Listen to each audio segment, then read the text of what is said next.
It's Sunday Brunch live on Channel 4. We're here with Patrick, Katherine, Harry, and Steve Coogan has now joined us. Morning, Good morning, Steve. Steve. How are you? Very well, thanks. What have you been up to this week? Anything exciting? Exactly, just rehearsing my live show, so doing things like just rehearsing with dancers, singing songs, making a fool of myself and hoping people will come along and Alan find it Partridge, of entertaining. course. How is the show looking?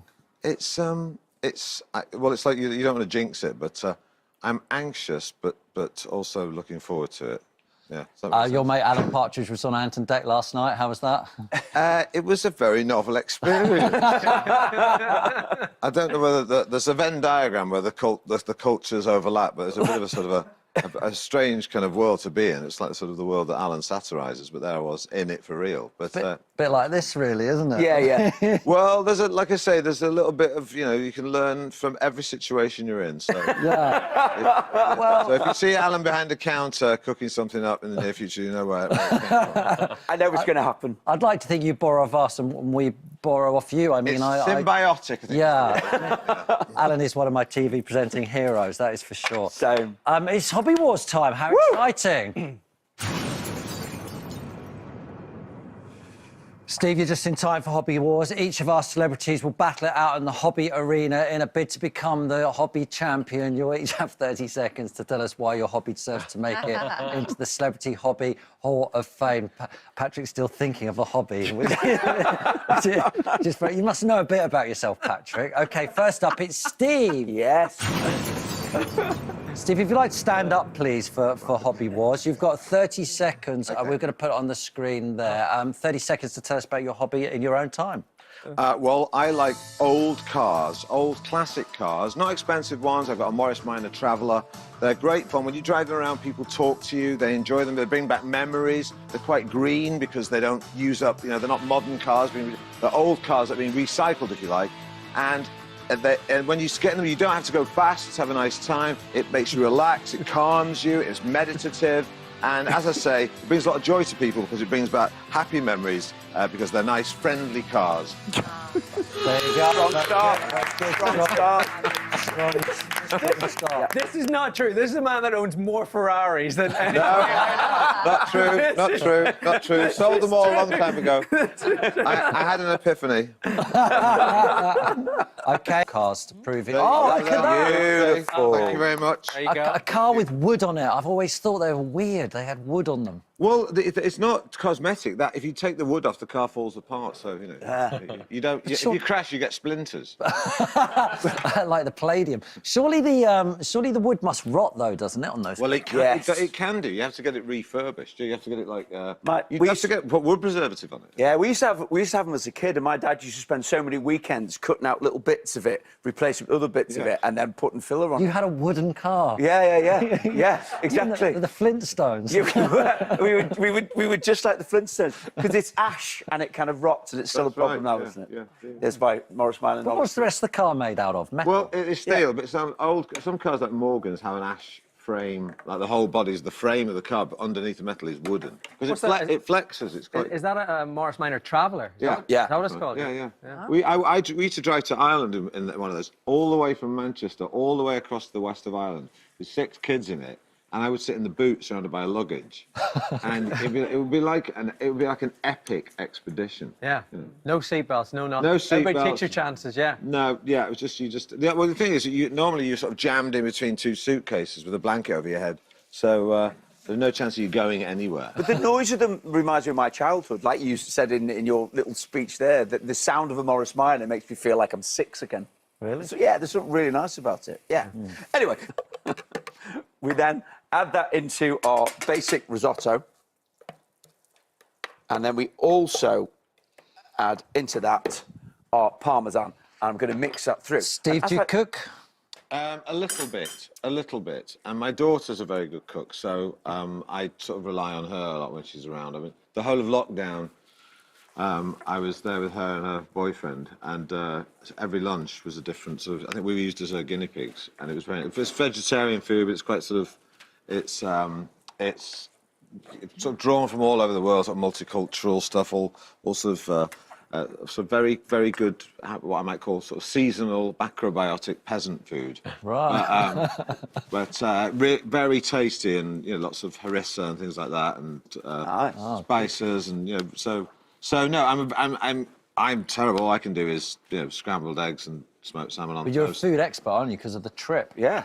Well, I have tasted some of the best food in the world. That's yeah, amazing, that show. Yeah, Food I mean that was a real treat to have every restaurant, every view, every place you went to curated for you. So you just show up and sit there. And the only trouble was, when you were having a dinner, it takes about 8 hours to shoot it, and you served the food 3 times. Yeah. So you have, and the last shot they do is actually in reverse. So they say, we're just going to do a shot of us putting the food down in front of you, and you have to look like you're salivating with anticipation. I mean, in actual fact, you've already eaten it 3 times. My heart bleeds. Yeah, OK, so that goes into there.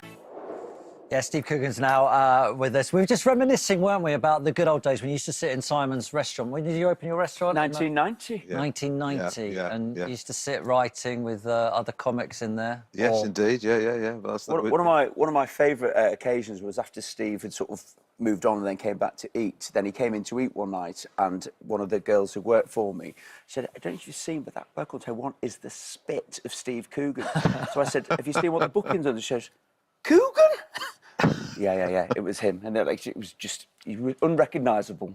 Yeah. 91 was when Alan Partridge started. Is that correct? Around that time? Yeah. It was. I was doing a radio show for Radio 4 in Lower Regent Street, Paris studios, where all the Goons and Tony Hancock and all those legendary acts started on BBC, and that's where we started doing. Working with Armando Iannucci and Patrick Marber and Chris Morris, and Alan was just a voice of a sports presenter, and that was a very small kernel of an idea at the time. How soon was it before you realised it had legs? Patrick Marber said to me, this guy, that character, that voice you do, you should do a talk show as him. And I said, well, there's not much meat on the bone. And he said, well, let's just talk about where he's from, what kind of car he drives, where he lives. And it started to then sort of grow, and then we did this pilot. I was sort of had my arm twisted about it at first, and then we did this pilot, and it went gangbusters. And I remember, this is how long ago it was, because I made a call from a phone box. And the cat, I started saying "aha" for some reason. I can't remember why. So mind-numbing to think about it. But anyway, and he said, that show you did tonight, that's going to change your life. He said, in a few years' time, people are going to be shouting "aha" at you across the street. And I remember thinking, wow, that would be fantastic. Careful. How has that worked out careful for you? what you wish for.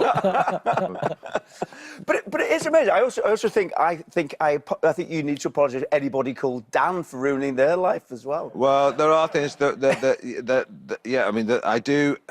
That's what other thing people do shout at me is Dan. I mean, the certain things you do when you're writing a comedy show. When you get a bit bored, you try and test yourself, and you say things like, how many times can we say the word "damn" in succession? Or people just change channel if they're bored. So things like that. What we always do is a little chat. There's a sex scene in the first series of I'm Alan Partridge, where you can't see that I'm having sex, but you can hear the conversation during the sex. And we thought, how long can we make people look at a blank screen whilst listening to what's going on? So, is it very I know the Dan thing was a bit ad-lib, wasn't it, how long you went on, but is it all heavily scripted, or is there improv in it? It's pretty tightly scripted. All the improvisation's done in the writing process. When you're sort of riffing, you're jamming, and then you form a script from that. So it can sound improvised, but in actual fact, sometimes it's planned right down to the interruption. When I take a breath, you say that word. Right. It can be that surgical, but it's all come from a place where you improvise. So it has a kind of a feeling of not being overwritten. So it's got a sort of an organic feel to it. You've done some brilliant characters in your time, Paul Calf and everything. Why is it Partridge is the returning character? Why is he the one that you keep coming back to? I did a bunch of characters years ago, and I just thought that it would be. I wanted to move on to other things, not just be Alan. And when I was able to do that, I thought, well, I don't want to get all pretentious. I still want to have a laugh, And so I thought, well, I don't want to do all the characters, and the most versatile one really was Alan Partridge, because all the characters I ever did were always a receptacle for dysfunction and ideas you have, things you think, sometimes that you shouldn't think. Right, I mean, Alan really is just a bucket that I throw all the... You know, we all have we all edit ourselves, don't we? You might think something when you're in company, but you think, I probably shouldn't think that, I won't say that, I'll say this. But Alan doesn't have that filtration system. So. But it appeals so much to the British psyche, though, doesn't it? Because you sort of think, oh, mate, don't do that. And he's a bit of a loser, and he's a bit of an underdog, and we like him for that. Well, I think... he's like in this place. It's funny, I think years ago, when I started doing it, people used to think, oh, that there, but for the grace of God go I. Oh, thank goodness I didn't say that, etc., etc. But I think now there's a sort of younger audience who see their parents in it, and see their... Yeah. And they go, that's the sort of... There's something fun, rather than Alan being sort of just a right-wing reactionary. He's just someone who's trying to do the right thing, trying to be on message, if you like, and just struggling with it. And it's always so he's not mean-spirited. He's just inept and a bit ignorant. Yeah. But he's not wicked. And I think that's why people... And also sometimes the people he interviews, or the environment we create for him to exist in, we have people who are really contemptuous. And sometimes it's like, well, he's an idiot, but I think people think, but he's our idiot. Yes. So if other people attack him, some people feel a bit defensive about him. Well, you know, he's not as bad as you. I mean, you're really awful. At least he tries, even though he fails. Yeah, we're laughing at him, but we're also laughing with him. We're trying to support him, aren't we? Yeah, it's like when you see a parent use the wrong term about someone, or use the wrong racial term, not in a mean-spirited way, but just because they don't quite know. And I think that's what Alan is. I think we've got a good example of that now. This is this time. Hello! And welcome to This Time with Alan Partridge. And Jenny Gresham. And I couldn't begin the show without saying a huge thank you to everyone who sent kind wishes to Sam and me on our engagement. So thoughtful. Thank you. Yeah. Hey, we couldn't be, by the way, more thrilled for you. The whole team has been as giddy as schoolgirls. Oh, thank you. The St. Trinian's types, not the modern ones who edit their own faces. And to that end, I will now gift you this. It's a horse's shoe. Oh, Alan, that's lovely. To bring me good luck. It was actually given to my mother in the 50s by an itinerant tinker or gypsy. And rumour has it that that is the shoe that was worn by the horse that trampled that suffragette. Trying to remember her name. Emily Davison. No, the horse.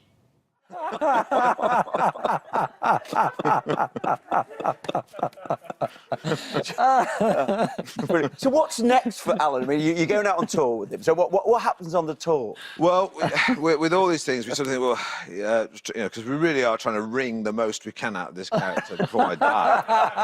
I think that we thought, well, we haven't done a live show that's just an Alan show, and we thought, well, he would be arrogant enough to think that his life experience is worth imparting to other people. So it's kind of a lifestyle, life coaching lecture.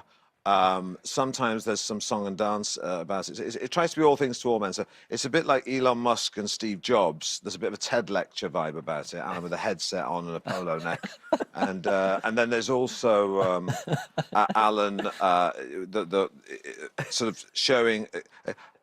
coaching people through any personal problems they have, and then also helping them make sense of the modern world and popular culture. So all the things that I would never talk about, Alan can talk about. Alan talks about, you know, Me Too, diversity, gender politics. That basically, the hot coals of media chat, he tramples over in his bare feet. And will he last forever? I mean, surely you could never retire him, or will you think you would hit a point where you go, you know what, he's said enough? To me, I sort of at one point I thought when I was it was the only thing I was doing, I did feel like it was a bit of an albatross. Right, But when I was able to then branch out and do other things, then I felt more inclined to come back to him, because I'm sort of writing drama and doing acting now and creating and producing other people's stuff, which I enjoy. But when writing dramas is a great discipline, and I love it, and I love to have that privilege to be able to do that with really good, talented people. But once you've done that, sometimes coming back to Ireland is like taking a warm bath. You know, it's like, oh, good, I don't have to try and say anything. You know, I just try and be funny for a while. So it's like a sort of it's a yin yang thing. You know, you need a bit of funny stuff and a bit of serious stuff. You have a production company, Baby Cow, behind great things like The Mighty Boosh and stuff. Is there any appetite for that sort of comedy at the moment from commissioners across the board? Well, I think it's always problematic when you're in a numbers game because it's so competitive now in television that people have to chase numbers and audience numbers. And sometimes that means that you try to be all things to all men, and if you do that, then you can end up with something that is so broad that it lacks any kind of bite or edge. And unfortunately, to have stuff that appeals to me, you have to risk the fact that some people won't like it, or that there's something a little bit of esoteric about it that might, you know, at first edge people out. But all the most interesting comedy programs, I think, wouldn't have passed a market research test. You know, 40 Towers, The Office. If you'd seen those on paper, or done some sort of customer research, they wouldn't have been made. They were made because someone just had a gut instinct about them and rolled the dice. And that's, I think, where you get sort of the really magical stuff, which inevitably has to risk failure, I think, if you're going to do something. Did it feel magical when you were on the day-to-day? Was that a sort of time where you were looking, going, wow, this is it? Well, I knew, funnily enough, you know, when you start out in comedy, you sort of don't quite know what you're doing. You're scrabbling around, trying to figure out, make sense of things. And when I started working with Armando and Patrick and Chris and the rest of that gang, I remember thinking, this is exactly where I want to be. Yeah. And I felt like, at that time, I felt like I wouldn't swap places with anyone right now, because I know we're doing the most interesting stuff. Because we were young ingenues, you know, we're not anymore, but we were then. Yeah. So that felt very exciting. You know, it was a really interesting time to be doing comedy, and it was one of those things where you'd walk in, you know, there's sort of things in comedy you can laugh at. Sometimes you laugh at things, you understand what the joke is and why it works, but the stuff that makes you laugh the most, I think, is where you don't quite know why you're laughing or what it is that's making you laugh. It's a bit beyond you. And there was a lot of that stuff in there, so it was very exciting. Brilliant. Cheers, Steve. Tickets for your Alan Partridge Live stratagem with Patrick, Katherine, Harry and Steve. Before we do drinks, Steve, we talked about Alan Partridge. We haven't talked about your acting, your drama. You're taking on a dramatisation of Jimmy Savile. It's quite a risky thing to do, that, isn't it? Well, yes, it is, yeah. That wasn't a decision like I took lightly, because it's fraught with pitfalls. There's a great deal of antipathy towards me doing it when it was announced, which I understand. I understand people's antagonism about the whole idea, but it was done based on, the script was a very intelligent script written by Neil Mackay. It was produced by Jeff Pope, who I'd worked with a lot in the past. And it was done in consultation with many of the victims of Jimmy Savile, and they came along to the shoot, and their story was encompassed into the story of Jimmy Savile. And I think with all these things, generally speaking, it's better to talk about them than not to talk about them. And it's funny, there was that drama recently about Dennis Nielsen, who played David Tennant. David Tennant did a brilliant job, but it didn't attract the same kind of antagonism, even though his crimes were in some ways more horrific. And I think that's because Jimmy Savile played a trick on the entire nation. Yeah. And so there's this real feeling of antagonism about it. But you need to look at someone like that to understand how they're able to operate and to prevent it happening again. And if you sweep it under the carpet and just don't talk about it anymore, then those people are destined. It's quite harrowing playing in that. Well, it was because, you know, some mornings when I'm playing the older version of it, it's like 3 hours makeup in the morning to sort of transform me. But my way of dealing with it was to not be in character, or I'm not a method actor, so especially in those scenes with actors playing the victims, you know, you have to strangely, though it may seem, is in between the shots, have light, happy conversations and make each other laugh by talking about something else. Yeah. So that's how we got through it. And every morning, if I was doing a scene with the victim, I'd go in and talk to them as myself and go, "Hi, I'm Steve. I'm not Jimmy Savile. That's who I'm going to play today, and you're playing a role, and we're going to do it professionally." And it was so that they knew that I was someone else. You know, so it was a tightrope, but I think we did it properly, and the script is very intelligent, nuanced, respectful. I think once it comes out, I think it will vindicate itself. When is it coming out? Do we know? I think later this year on BBC One. It's been made by ITV Studios, but it will. I mean, it's not anyone who's culpable is held to account in it, but it also explains how other victims are people who had the wool pulled over their eyes. So You said it was the whole country, wasn't it? Which is why it's so horrific. Right, you used to can't think of what the word is. Petrol, deliver petrol, serve petrol, pump petrol. Gas attendant. Pump petrol to Bernard Manning. Is this what is it? Well, I worked at a petrol station for about 3 years, and and there were a few guests a few customers who came in. Bernard Manning was one of them, and I never liked him. I never liked his comedy. It's funny because he was a northern comic like Les Dawson, and I always loved Les Dawson because I think his comedy had like a love underneath it. You know, there was sort of like there was something. Whereas I always thought that Bernard Manning's came from a place of contempt, and so I never really liked him. And I didn't like him as ambassador for the North because I used to think, well, I'm a Northerner, I'm not a racist, as he was. But my way of revenge, my little act of revenge was. He would come in this big white Lincoln Continental with a registration number that had I-L-A-F, I laugh, but I used to say it was one laugh. And he would come in and it would be £40, in those days, this was like 35 years ago, 40 quid, more than that in fact, to fill the tank, which was a lot of money in those days, it's like 200 quid now. Yeah. And it was £40 and he would pay in cash. And if I filled it to 30, if I filled it to 40 quid, he'd give me 40 quid. If I filled it to 35 quid, he'd give me 35 quid. But if I filled it beyond 35 quid, I'd still get the 40.